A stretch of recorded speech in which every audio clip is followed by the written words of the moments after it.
Hashem la Sevnatiar d'Aflamed Aleph Amoud Bet, la Mishnah.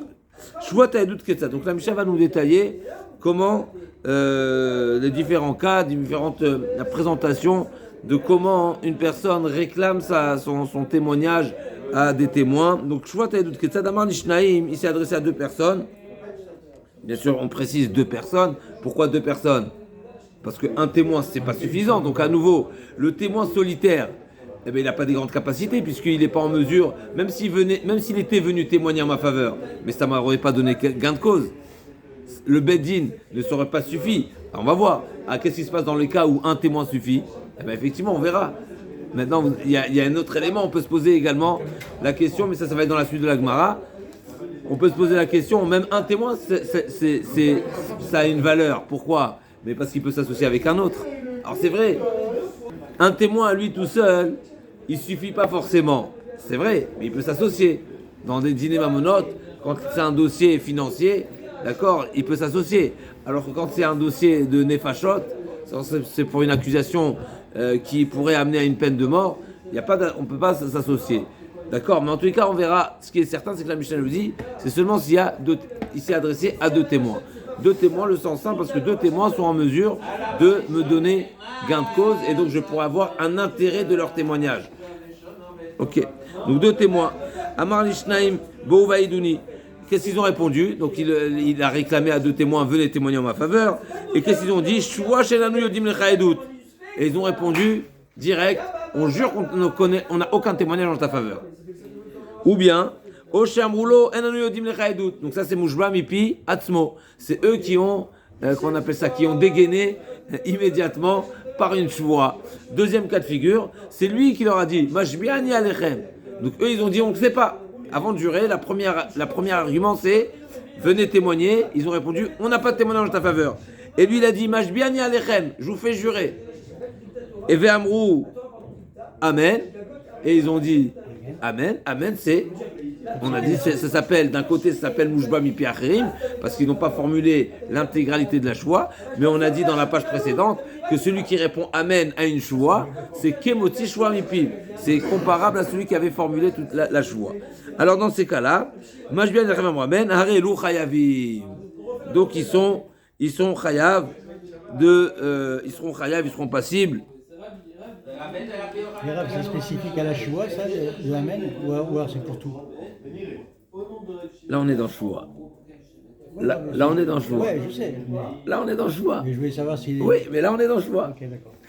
D'accord, donc je vois celui qui dit choua, celui qui répond Amen à une choua, on apprend de la sota. Vishbia Kon et Taisha Bishwa Ta'ala, Vamra Amen Amen. Donc c'est le Kohen qui l'a fait jurer, c'est-à-dire que c'est le Kohen qui lui cite la formule de la choix, elle ne fait que répondre Amen. Là aussi, c'est exactement ce que la Mishnah nous enseigne. Ishbia Alem Chamesh Pamim, Chutz le Bedin, Ubaou le Bedin, Veodu. Il leur a réclamé le témoignage à 5 reprises en dehors du Bedin. Et ensuite, en arrivant au Bedin, ils viennent, ils reconnaissent. Ils disent non, on témoigne, on a un témoignage. Eh bien, ils sont pas tours. Pourquoi? Malgré leur choix en dehors du Bedin, la choix en dehors du Bedin ne les condamne pas à offrir le korban. Pourquoi? Comme nous avons dit, comme nous allons le voir dans la Gemara, c'est marqué dans la Torah, Imlo Yagid Venasa Avono. C'est seulement dans le cas où il était en mesure, où son témoignage aurait eu un intérêt, que là, s'il a juré à faux, il sera chayav de korban. Or, en dehors du Bedin, le témoignage n'aurait pas été retenu, n'aurait pas été recueilli par le Bedin. Donc, s'il n'est pas recueilli, donc je ne suis pas en position de faire usage que mon témoignage soit intéressant. Donc, il n'est pas tout. Maintenant, le cas inverse, et ça, c'est le chidouche terrible. Kafrou chayavim al kol achat ve'achat. Par contre, s'ils ont juré à 5 reprises, je leur ai réclamé 5 fois. Venez témoigner, je jure que je ne connais pas. Viens témoigner, je jure que je ne connais pas. Et ensuite, ils arrivent au Bedin et ils jurent une fois. Eh bien, ils sont chayav sur les 5 shvuot qu'ils ont juré en dehors du Bedin. Pourquoi? Parce qu'en réalité, chacune des shvuot qui a été nishbat en dehors du Bedin, c'est une shvuah. Seulement, il n'y a pas la finalité, on va dire, parce qu'il n'y a pas de cette kfira, cette non-volonté de témoigner, donc cette attestation que je n'ai pas de témoignage en ta faveur, n'a pas de conséquences. Mais la choix, c'est une choix. Donc dès le moment où ils vont jurer au Bedin, eh ben on dit, il y a deux ridouchim ici. Premier ridouche, c'est que d'abord la choix qui est ici, elle est en liaison avec les chevaux qui étaient à l'extérieur. Et deuxièmement, c'est qu'on va faire un cumul de chevaux.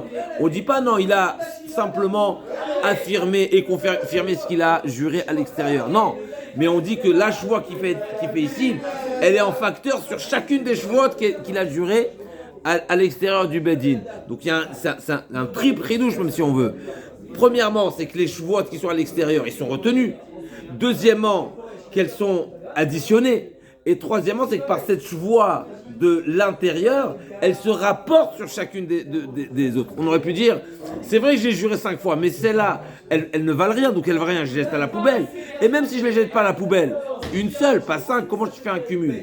Et troisièmement, comment se fait-il que c'est en jurant une fois ici que je fais, on va voir si c'est une dracha. Alors c'est un chidouche. En un mot, c'est un chidouche. On va voir dans la Torah, les achat me'ele, c'est marqué dans la Torah, qui sera chayav à plusieurs reprises. Et le seul cas de figure possible de cumuler des shvuot, c'est forcément dans ce cas de figure. Pourquoi ? La Gemara va dire, parce que si ça s'est passé au Bedin, mais au Bedin, dès le moment où il a dit une fois, je n'ai pas, c'est suffisant, mais pourquoi il n'y a pas de cumul au Bedin ? S'il a juré à 5 reprises dans le Bedin, qu'est-ce qui se passe ? Il n'y a pas de cumul. Pourquoi il n'y a pas de cumul ? Parce qu'il y a une règle. Au Bedin, Kevan Sheigit Shuven Ochozer Magid. Une personne qui est devant le tribunal et qui fait une déclaration, cette déclaration, elle est immuable. Elle est inchangeable. Donc dès le moment où j'ai dit, je jure ne pas avoir de témoignage en ta faveur, mais c'est fini, il ne peut plus changer. Et donc c'est statué. Donc même s'il venait dire maintenant, il venait répéter à nouveau, je jure ne pas avoir de témoignage, en shvoa halal shvoa. Cette shvoa n'a pas d'intérêt, puisque tu ne peux pas changer. Donc si tu pouvais changer, tant que tu peux changer, alors tu peux donner un sens à la deuxième par rapport à la première. Mais si tu es au Bedin, tu ne peux pas changer, donc si tu ne peux pas changer, elle ne sert à rien cette shvoa. Par contre, donc il ne peut être hayav que un au maximum.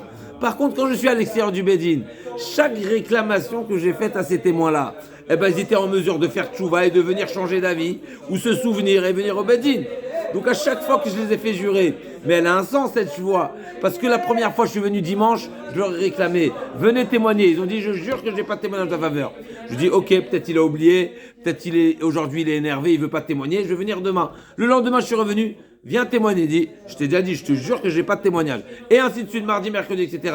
Mais chacune des réclamations, c'était des réclamations qui auraient pu aboutir à un témoignage en ma faveur. Donc chacune des réclamations est réclamation. Maintenant, ça c'est une partie, la différence fondamentale. Maintenant, la deuxième partie du ridouche, c'est qu'en niant, en étant à l'intérieur du Bedin, eh ben, je vais connecter, je vais lier cette joie aux 5 chevaux qui étaient formulés à l'extérieur, et alors que j'aurais pu dire non, ce qui s'est passé hier, eh ben, c'est fini, c'est nul, et c'est pas condamnable, et donc je les retiens pas. Non seulement que c'est en connexion, mais c'est en connexion sur chacune des chevaux, et donc il sera chayav 5 fois sur chacune des chevaux qu'il a nié le témoignage. Donc c'est nous dit la Mishnah. Ishbi alem chamesh pe'amim bifne bedin. Ça va dans un sens unique. Hein. Oui. Qu'est-ce que tu veux dire par là? Au Bedin, au démarrage. Oui, mais précisément, c'est quoi le sens? C'est que tu réclames un témoignage à des témoins qui ne sont pas qui sont plus en capacité de témoigner. Parce que leur première déclaration ne leur permet pas de changer d'avis et dire oui, j'ai un témoignage en ta faveur. Maintenant, vous allez me poser la question, ils peuvent dire on s'est rappelé, etc. Ok, on ne va pas rentrer dans tous les détails, mais c'est la règle sur laquelle est basée notre Mishnah. Comme ça, Rachid nous dit que là, dès le moment où ils ont dit on ne sait pas, c'est mort. Et donc la réclamation numéro 2 n'a aucun sens. D'accord? Et c'est Rachid, c'est la Gemara, on y arrive, c'est la Mishnah, pardon, c'est la Mishnah qui continue. Donc, Ishbi alem chamesh pamim bifne bedin. Donc, il leur a réclamé à 5 reprises. Et ils ont juré à 5 reprises au bedin.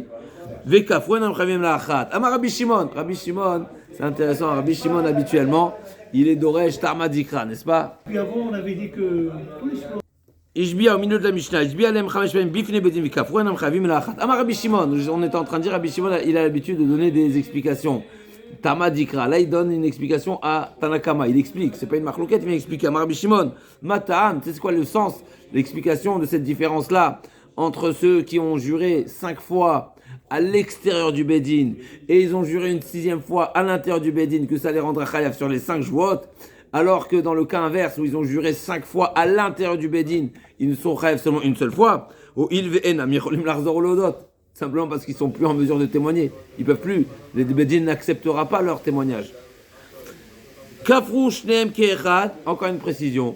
Kafru shneem ke'echad. Shneem chayavim. Si la réclamation, donc on a dit que le protagoniste en question, il vient réclamer un témoignage à 2 personnes. Donc il s'adresse à 2 personnes, il dit venez témoigner encore une fois en paire, parce que sinon si c'est une réclamation individuelle, ça n'a pas de sens puisque le témoignage ne donnerait rien comme résultat. Donc il s'adresse à 2 personnes et les 2 personnes ont nié en bloc, en paire. Alors les 2 sont ravis. Mais si chacun niait en différé, indépendamment, eh ben, une fois que le premier il a nié, mais le deuxième il sert à rien. Une fois que le premier a nié, le deuxième sert à rien. Donc kafrou shneem ke'echad, shneem chavin, bezeachar zer, rishon chayav, hasheni patur. Le premier quand il a nié, eh ben il aurait pu être témoin. Donc c'est une choix qui a un sens. Ça veut dire j'ai nié un témoignage que j'aurais pu déposer. D'accord? Alors que quand le deuxième, mais ça je suis inutile de toute façon. Il n'y a plus de premier. Kafar echad veoda echad, pareil, à kofer chayav, ça c'est évident. Donc j'ai réclamé à 2 témoins, un des 2 a reconnu, l'autre a nié. Et bien celui qui a nié, il est chayav, celui qui a dit oui, il est pas tour, c'est évident. Ayush tekite edim. Si j'ai réclamé à 2 pères, kafra rishona vachar kafra shnia, shtem chayavot. Même si c'est en 2 temps, eh ben les 2 sont chayav. Pourquoi? Mais parce que chaque père aurait pu venir en père. Chaque père, en réalité, c'est 2 réclamations différentes. C'est comme si je m'adressais à 2 témoins, je leur dis venez témoigner, et ils ont nié, et après je viens devant les 2 autres, j'ai viens nier. Pourquoi? Parce que chaque père aurait pu venir individuellement, donc même s'ils étaient 4, je leur dis venez vous 4 témoigner, et ils ont nié par paire de 2, par paire, et ben ils sont tous les 2 chayavim. Donc la règle est simple, et là donc on est vraiment la vraie définition de qu'est-ce que Shvuat HaEdut. Encore une fois, c'est une réclamation à 2 témoins devant le Beddin, et seulement des témoins qui, comme on a vu dans le premier, au début du Pérec, seulement un témoin qui aurait pu être témoin, il sera condamné s'il a nié, il a juré à faux de ne pas connaître un témoignage. Et on dit la Gemara, Amar Shmuel. Pardon? Précision, Amar Shmuel, on a vu dans la Mishnah, la première phrase de la Mishnah, Amar Shvuat HaEdut Ketzad, Amar Lishnaim Bo'u Ve'aiduni. Donc on traduit littéralement, on va rester proche des mots. Amar Lishnaim, il s'est adressé à 2 personnes en leur demandant venez témoigner en ma faveur. D'accord? Il dit Shmuel, c'est seulement dans le cas où il les a convoqués, il leur a demandé ouvertement, et il a prononcé clairement sa volonté. Donc je te demande, viens témoigner en ma faveur. Si ça n'a pas été formulé explicitement, même si les témoins ont compris que c'était sa volonté, c'est pas suffisant. Donc la Torah dit seulement si il aura réclamé un témoignage. Donc, comme dit Shmuel, Amar Shmuel, oui, c'est ce qu'il dit Shmuel, seulement s'il l'a réclamé. Mais si les témoins ont compris qu'il voulait, mais il n'a pas formulé, eh ben c'est pas considéré comme une réclamation, et donc comme une choix qui sera pénalisée. Donc Amar Shmuel, Raou Sherat Zacharem, ils ont vu les témoins qui leur courent après. Ils connaissent très bien sa volonté. Amroulo Matay Ratzacharenu, Shvashenanu Yodim. Qu'est-ce que tu nous veux? On n'a rien pour toi, on n'a aucun témoignage. Donc ils ont juré d'eux-mêmes, avant même qu'ils formulent explicitement sa demande. Shvashenanu Yodim Rechadun Pturim, Achishmeo, Mipi, jusqu'à ce qu'ils entendent de sa propre bouche. Comme c'est marqué dans la Mishnah, Bo'u Vaïdouni. Il est nécessaire de réclamer explicitement. La Gemara demande Maï Kamashmalan, Tanina. C'est quoi? Qu'est-ce que Shmuel, t'es venu dire quoi ici? On le sait tous. C'est un enseignement qui est connu partout, c'est une braïta explicite. Shilar bi'adavdo, Oshe amar lahem. La braïta nous parle d'un cas différent. Shilar bi'adavdo, si le protagoniste en question a envoyé un messager pour réclamer aux témoins, ou bien Oshe amar lahem antba mashbi'an yanechem, chez imatem yodim lo edut, chez taou etaïdou, aïlou ptourim. Même si c'était l'autre protagoniste, l'accusé, c'est pas le réclameur qui a réclamé le témoignage. Le réclameur de l'affaire qui a réclamé le témoignage, mais c'est le réclamé de l'affaire qui réclame le témoignage. C'est-à-dire, il dit, si vous avez un témoignage en sa faveur, jurez, témoignez. Et ils lui ont dit, on jure ne pas avoir de témoignage en sa faveur. Admettons un protagoniste, n'est-ce pas, avant de se rendre au Beddin, il craint qu'il y a des témoignages, ou bien il craint qu'il y ait un montage. Il s'adresse aux témoins présumés et leur dit, vous avez un témoignage en la faveur de celui qui me réclame de l'argent. Il dit, on te jure qu'on n'a pas de témoignage en sa faveur. Et après ils ont fait tchouva, ou après il s'avère que oui, ils ont un témoignage en sa faveur. Est-ce qu'ils sont Chayav Korban? Non.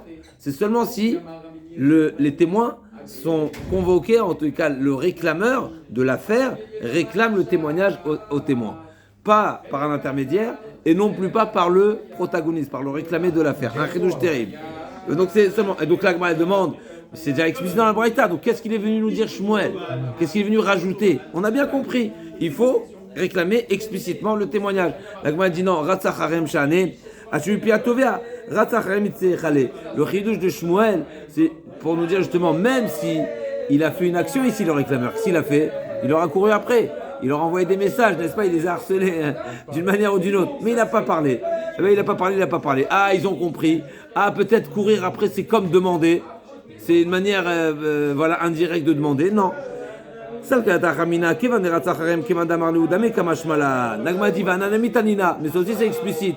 Donc ça aussi, c'était pas nécessaire. J'aurais pas pu faire erreur. Pourquoi?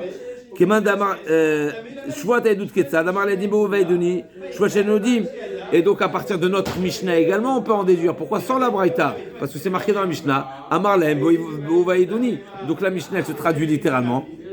La Mishnah nous a dit seulement s'il a dit. La Gemara a dit non. Amar in lo amar lo, seulement s'il a dit, mais pas s'il a pas dit. Amar, la Gemara a dit lo amar lo. La Gemara dit Amar Lavdavka.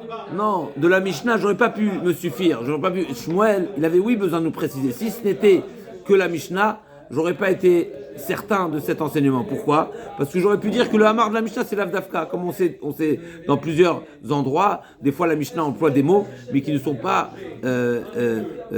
indispensables, qui ne sont pas au sens premier, qui ne veulent pas dire forcément que ce mot-là a un sens essentiel. Et l'Agma va prouver. L'Agma dit Amar, l'Avdavka dit Ilotema Achiga, mais Pikadon et Katane, la preuve en est, c'est que dans la Mishnah de Pikadon, également c'est marqué Amar. Et là-bas, le Amar, il n'est pas indispensable. Pikadon, je vois Pikadon, Ketzad Amar lo, Teni Pikadon, Sheshti Biatra, Achanami Amar in lo Amar lo, Vikichesh Bamita Koldeu. Dans la Mishnah de Pikadon, il n'y a pas cette même exigence. Donc forcément, tu vois bien que le Tana, il a quand même dit Amar dans le Shouat à Pikadon, même si le Amar, il n'est pas indispensable. Donc là aussi, j'aurais pu très bien dire que le Amar de notre Mishnah, sans Shmuel, sans la précision de Shmuel, j'aurais pu dire que le Amar de la Mishnah, il n'est pas Davka. Et là, Amar Lav Davka, Hanami Lav Davka. L'Agma dit non, tu n'aurais pas pu faire cette erreur. Pourquoi? Haïmaï. I Amar Bishlama Amar de Acha Davka Tana Atamatu Acha. L'Agma dit non. Pas du tout. Si le Hamar c'est l'Avdavka, si le Hamar chez nous il est Davka, il est essentiel, alors je peux très bien dire que le Tana il a écrit chez nous Hamar parce que c'était essentiel. Ah, dans la deuxième Mishnah, pourquoi il a dit alors qu'on est tous d'accord que c'est pas essentiel? Mais c'est pour faire un parallèle avec la première Mishnah. Mais si dans les deux Mishnayot c'est l'Avdavka, eh ben le Tana il n'aurait pas dû le dire ni dans la première ni dans la deuxième. Si dans l'une des deux c'est essentiel, alors tu peux me dire que le Tana, la première en l'occurrence, je peux dire que la deuxième, elle n'est pas essentielle. Pourquoi? Ah, pourquoi il a dit alors? Pour faire un parallèle, pour garder pour que ce soit homogène, pour que ce soit... Ouais. Oui, mais sinon, pourquoi tu me l'écris? Donc là, comme a dit Haïmaï, Iamar Bishlama Amar de Acha Davka, Tana Atam, Atuacha. La deuxième Mishnah, elle est une copie de la première. Et là, Yamar, Lo Amar de Atam, Davka, Velo Amar, Deacha Davka, pardon, et là, Bishlami Amar Deacha Dafka, Tanatam Tuacha, et là Yamar, Lo Amar Deatam Dafka, Velo Amar Deacha Dafka, Amar Lamali. Pourquoi il faut dire Amar? Lamali limite Neye. L'Agma a dit non, c'est pas une question.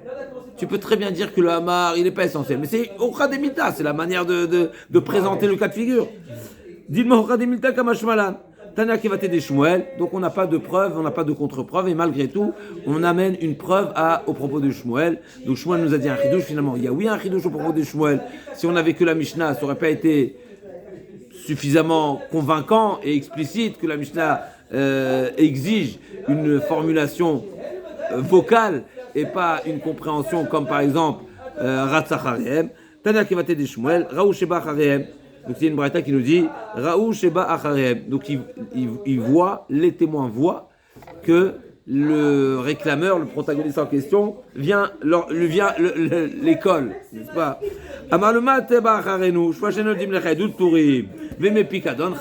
Donc on voit que cette règle-là, elle s'applique dans Shvat Haedut, mais pas dans Shvat HaPikadon. Donc à retenir, c'est le deuxième point de différence qu'on voit déjà explicitement en Shvat Haedut et Shvat HaPikadon. Shvat Haedut, ça se passe que au Bedin, alors que Shvat HaPikadon, ça se passe même en dehors du Bedin. Shvat Haedut, c'est seulement si le réclameur réclame explicitement, il a formulé la demande, alors que Shvat HaPikadon, même s'il n'a pas formulé, le nieur sera Chayav. Yishbi alem chamesh pe'amim. Là, on arrive au deuxième chidouche. On est tunisien. On est tunisien des fois. C'est une expression. On a trouvé chamesh pe'amim à plusieurs reprises. Effectivement. Il a juré 5 fois. Il est venu les 5 jours de la semaine, il est venu lui réclamer. Pourquoi on a pris l'exemple de 5? C'est une bonne question. Je n'ai pas de réponse à cette question, mais on a trouvé dans plusieurs endroits cette notion de 5, n'est-ce pas? Gazal Mechamisha, on a vu dans Baba Metzia, on a vu dans Gazal Mechamisha. Je ne sais pas pourquoi l'exemple de 5, ça se compte sur toute une main. Ani le Yedea, pourquoi 5? Donc il a été réclamé en dehors du Bedin 5 fois, ils ont juré 5 fois en dehors du Bedin, et en arrivant au Bedin, ils ont juré une fois, mais ils sont chayav sur les 5. Par contre, si ils ont juré, tant qu'ils n'ont pas nié au Bedin, eh ben, tout ce qu'ils ont juré à l'extérieur, c'est pas condamnable. D'où on sait qu'une choix à l'extérieur du Bedin n'est pas condamnable. Elle dit la Gemara, Minalan, dakfira be Bedinu de Mechayve, achut le Bedinu Mechayve. D'où nous savons que c'est seulement sur une choix en dehors, à l'intérieur du Bedin qu'on est condamné et qu'on doit offrir le korban et pas à l'extérieur. La Gemara dit Amar Abaye, Amar Kraim lo yagid venasa avono, lo amarti et la bemakom chez Iluma Gidze, mitrayev zemamon. Je n'ai condamné seulement une personne qui son témoignage aurait pu amener à un chiyuv mamon. Alors, mechila, ok. Et donc c'est seulement au Bedin. Amarle rapapale abaye yachi emashvoa gufa bebedin in v'shelo bedin lo. Alors peut-être que, mais la shvoa aussi elle doit être bebedin, alors pas seulement le témoignage, mais même la shvoa. Donc comment se fait-il que s'il y a 5 shvoot à l'extérieur, il est chayav 5? L'agma dit lo salkata detania le achat, le chayav al kol achat va'achat. Du fait que c'est marqué dans la Torah le achat, donc ça veut dire qu'il y a un cas de figure où il sera chayav à plusieurs reprises. Forcément on est obligé de dire qu'il a juré à l'extérieur du bedin. Et ça c'est forcément seulement dans ce cas de figure. Pourquoi? Parce que s'il a juré à plusieurs reprises à l'intérieur du Bedin, comme la Mishnah nous a dit, il sera chayav qu'une seule fois. Et donc on est obligé de dire que c'est dans ce cas-là, donc dans le cas où il a juré à l'extérieur, et il a maintenu, il a maintenu il a nié à nouveau à l'intérieur du Bedin, qui sera chayav sur toutes les shuvot qui ont été formulées à l'extérieur. Amar Rabbi Shimon, matamo il venam yecholim lachzor lodot el alav shomina, shua chutz lebedin, kfira bebedin. Donc il faut, même si la shua elle était à l'extérieur et la kfira elle était à l'intérieur, donc même s'ils n'ont pas juré à l'intérieur du bedin, un grand chidouche, donc ils viennent au bedin et ils disent, on est chayav, venez témoigner pour moi, et ils ont dit devant le bedin, on n'a aucun témoignage, même s'ils n'ont pas juré, ils sont chayav sur les 5 shuvot qui ont été formulés à l'extérieur du bedin.